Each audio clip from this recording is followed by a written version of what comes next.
சொல்லணும். திரள் நிதி அப்படி இப்படின்னு போறத விட 2026க்கு நம்ம தொகுதிக்கு அட்லீஸ்ட் ஒரு 1 கோடியாவது வந்து தேத்துற அளவுக்கு வந்து ஃபண்டிங்க்கு வந்து நம்ம என்ன பண்றதுன்னு யோசிக்கணும். வேற மெத்தட்ஸ் பார்ப்போம். முத்துலாம் பார்த்து பேசுனீங்கல்ல நீங்க, ஜிகே முத்துலாம், ஜேகே முத்து, அவர் மாதிரி நிறைய பேர் வந்து நம்ம உள்ள கொண்டு வரணுங்க.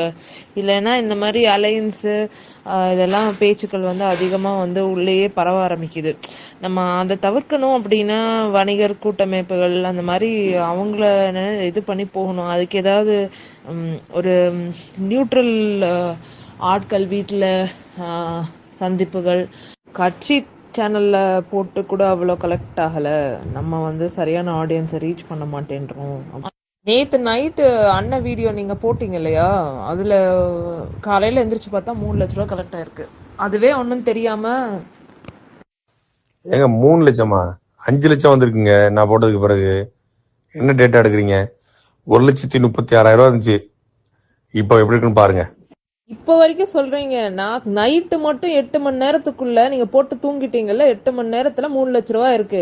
காலையில இருந்து 2 லட்சம். அண்ணனுக்கு சொல்லணும்.